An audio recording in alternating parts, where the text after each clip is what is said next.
மழை வர மாதிரி ஆயிடுச்சுமா. இங்கே பாருங்க ஃப்ரெண்ட்ஸ், கிளைமேட் நாங்கள் வரும்போதே துளி விழுந்துட்டு இருந்துச்சு. கொஞ்சம் வெயில் வந்துச்சு, அப்புறம் திரும்ப மழை வருது. தொலைச்சிட்டியாக்கா? நான் வேற ஆடு மேய்க்கு போவோமே. தொலைச்சிட்டி நான் வேற ஆடு மேய்க்கு போவோம். சாப்பிட்டு போலாம், செஞ்சு சாப்பிட்டு போலாங்க. என்ன எடுத்துட்டு வந்து போறீங்க பாருங்க. எனக்கு எத்தனை மரியாதை நானும் பாப்பாலையும் கூட்டிட்டு போறேன்னு சொல்லி ஆன் பண்ணிட்டேன். பட் அக்காளுக்கு இந்த மரியாதை குழந்தை இருந்தாலும் நீங்க நாங்க வேண்டியது இல்ல. நானும் கூட்டிட்டு எனக்கு போன வாரம் நண்பர்களே நானும் ஊருக்கு போயிட்டு வரேன். போன வாரம் நண்பர்களே போன் பண்ணி ஏஞ்சாமி லீவ் விட்டாச்சு, ஸ்கூல் லீவ் விட்டுருக்குது, இன்னும் வந்து பார்க்கவே இல்லை மச்சானே.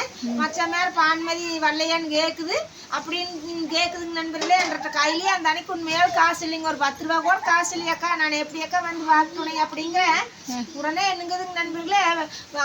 அடுத்த கொஞ்ச நேரம் கழிச்சு போன் பண்ணி, சாமி நீ உனக்கு எத்தனை செலவு இருக்கு, வண்டி உடஞ்சி போச்சுங்கிற, வண்டிக்கு ரிப்பேருக்கு வேணும், ரிப்பேர் பண்ணுறதுக்கு வேணும், நான் வட்டி பணம் வாங்கிட்டு வந்து 8000 வச்சுருக்கிறேன், நீ வந்து வாங்கிட்டு போய் வேணுங்கிற செலவு பண்ணு சாமி, உனக்கு காசு இல்லைன்னு வேற புள்ள சொல்லுதே அப்படின்னு எனக்கு விசனமா போச்சு அப்படின்னு அத்தனை வாடுவாட்டு. சின்ன வயசுல இருந்தே அப்படித்தாங்க எங்க தெரியுமா.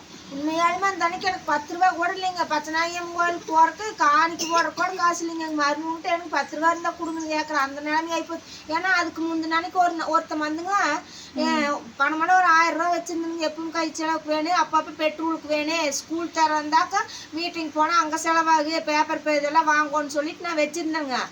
ஒரு ஆள் வந்து நைட்டு சாமி வந்து வீட்டில் வந்து குறி சொல்ல சொல்லிச்சு அப்படின்ட்டு வடக்க ஒரு தோட்டத்தில் ஒரு வயிறு திடீர்னு இறந்துருச்சுங்க. அதையவே காரணம் காட்டி நான் அவங்ககிட்ட இப்படி பண்ணுங்க பையனுக்கு எதுவும் பரிகாரம் பண்ண சொல்லிட்டு போனேன், செய்யல, அதனால இப்படி ஆயிடுச்சு. பரிகாரம் பண்ண சொல்லிட்டு போனோம், செய்யலைங்க, அதனால அந்த பையன் இறந்துருச்சுன்னு உங்க பையனுக்கு இப்படித்தான் ஆபத்துன்னு அப்படியே விட்ட போட்டானுங்களா. 1000 ரூபாயும் கையில் இருக்கிறத எடுத்து கொடுத்துங்க. ஆனா இதுல ஒண்ணு என்ன கொடுமைனா, இதுக்கு முன்னாடி நாங்க 2 டைம் ஏமாந்துட்டோம் ஆயிரக்கணக்கில். அப்பயுமே எங்கள் அம்மா ஏமாந்துருக்குது. அப்புறம் கோழி ஒன்று 500 ரூபாய்க்கு விற்கிற கோழி அதையும் கொடுத்துங்க, அத்தனை காசையும் கொடுத்துட்டாங்கன்றட்ட. அதனால 10 ரூபாய்க்கு கூட வழி இல்லைங்க. இனிமேல் நீங்களுமே இந்த மாதிரி உயிருக்கு ஆபத்து அது இதுன்னு சொன்னால் சத்தியமாக நம்பாதீங்க. கடவுள் மட்டுமே நம்புங்க, கடவுள் மட்டுமே துணை, எவனும் உண்மை இல்லை. அதனாலங்க நண்பர்களே நான் அந்த பிட்டவே போடுறானுங்க.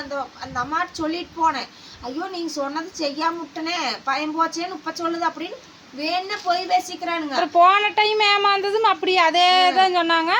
அப்புறம் இன்னொரு டைம் அந்த 500 ரூபா வாங்கிட்டு போனவங்க 6வது நாள் நல்லா பேசாமல் இருந்துச்சுல, அப்போ அதை சாக்காட்டா சொல்லிட்டு என்னமோ ஒரு கோயிலில் போய் என்னென்னமோ சொல்கிறா, தேங்காய் டப்புன்னு உடையுமாமா, அதை பண்ணணும் இதை பண்ணணும், ஆள் இல்லாதப்போ 12 மணிக்கு போகணும், நீங்கள் போக முடியாது, காசு கொடுத்தீங்கன்னா நான் போய் பண்ணிட்டு வந்துடுவேன், அப்புறம் வெள்ளியில் ஏதோ ஒன்று இருந்தால் கொடுங்க, தங்கத்தில் ஏதோ ஒன்று இருந்தால் அது அந்த அன்னைக்கு வேணால் நான் காசை கொடுத்துட்டேன், 300 ரூபா தான் இருக்குதுன்னு கொடுத்துட்டேன். அடுத்த நாள் வந்து ஊருக்குள்ளே அவனே போனான் வண்டியில், கரெக்டாக நான் பார்த்துட்டேன். ஏன்னா இவன் மறுபடியும் போகிறாப்புன்னு பின்னாடி வேகமாக ஓடி போய் பார்க்குறேன், இன்னொரு ரூட்டில் போய் பிட்ட போட்டுருந்தேன். இங்கே வாணியே இங்கே வாணியே அப்படின்னு முடிச்சு கண்டபடி வேசி மரியாதை இப்போ காசு எடுத்து வைக்கிறேன் என்ன பண்ணுற அப்படின்னு வேசுனாட்டு இந்தாங்க 200 ரூபா தான் இருக்குதுங்க.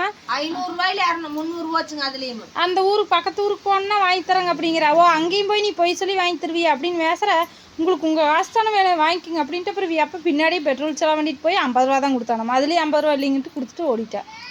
அப்படி மிரட்டினேன் நான். அப்புறம் நண்பர்கள் உண்மையாக அந்த பையனவே சொன்னானா. அப்புறம் நான் போய் அப்பவும் பாப்பா சொல்லிச்சு, நீ அந்த அக்காட்டு போய் கேட்டு அப்புறம் காசு கொடுன்னு. எனக்கு வேற அந்த மாதிரி சொல்லங்காட்டி பையனுக்கு உண்மையாளு ஃபோன் பண்ணி கேட்டிருந்தா அந்த அக்கா தெளிவாக சொல்லியிருப்பா. அப்படி வெளியில் வந்து நாள் அந்த அக்கா வீட்டுக்கே போய் கேட்குறேங்க, யார் வந்து கேட்டாங்கவான்னு நான் யாருக்கிட்டையும் சொல்லல. அவன் போஸ்ட் ஓட்டி இருந்ததை பார்த்துட்டு யாரோ விசாரிச்சிருப்பேன், இறந்து போன போஸ்ட் ஓட்டி இருந்தாங்க, அதை பார்த்துட்டு கேட்டு வந்திருப்பேன், நீ இந்த மாதிரிலாம் போய் ஏமாத்திருப்பேன், நான்லாம் வந்து கேட்கவும் இல்லை என்கிட்ட, நான் சொல்லவும் இல்லை அப்படின்னு அந்த அக்கா. இன்னும் எங்கள் ஊருக்குள்ளேயே எத்தனை வீட்டில் போய் இப்படி ஏமாத்தினானோ அது தெரியல. அதே உன்னை மாதிரி யாரும் ஏமாந்துருக்க மாட்டாங்க, போப்பா அப்படின்ட்டுருவாங்க.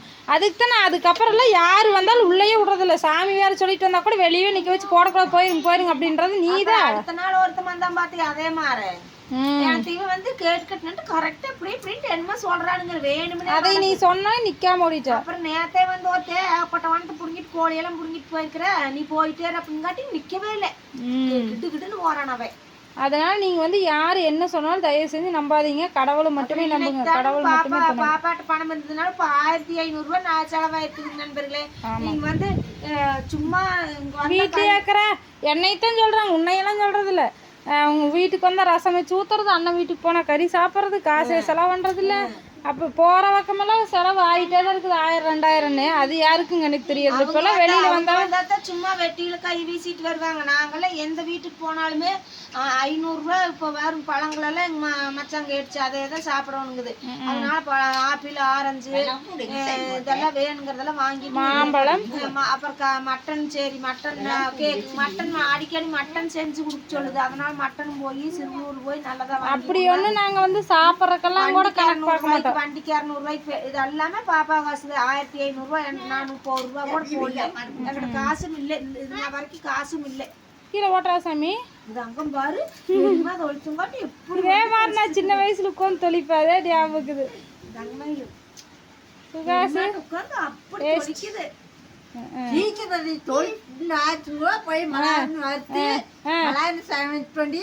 அம்மளை போட்டு தாட்டி விடலாங்க.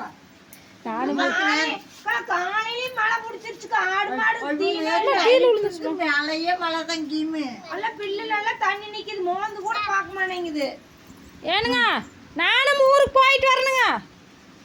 போவீங்க போவீங்க.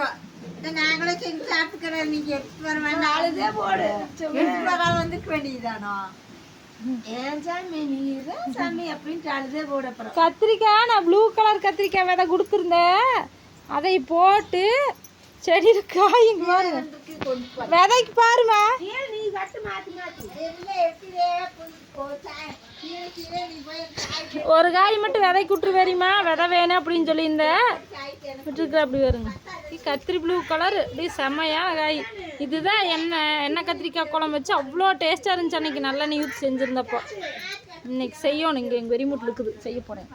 வா குட்டி நடா.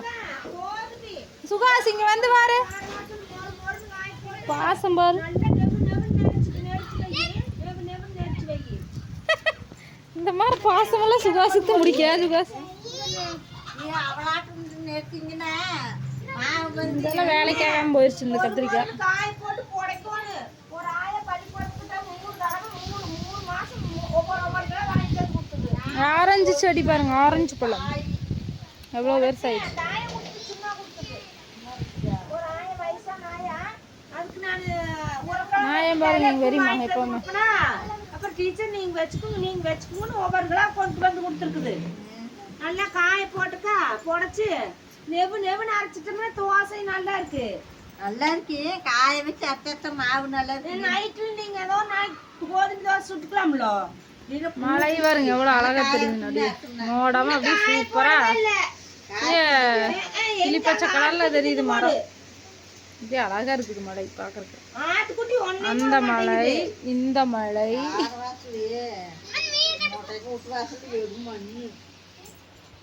நாங்கள் ஆற்றுல பிடிச்ச மீனை பார்க்கலாம்.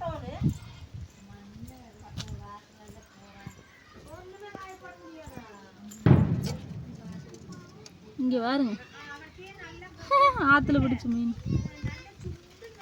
ஆற்றுலி விழுகுது பாருங்க.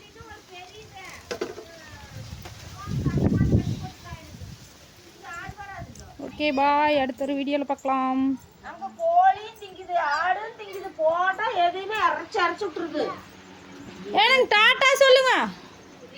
நாடா நீங்க போய் ஆண்டு வணக்கி ஆட்டுக்கு போங்க. சொல்ல சொன்னா அது ஊருக்கு போயிடுவாங்க. ஊருக்கு போயிடுவாங்க.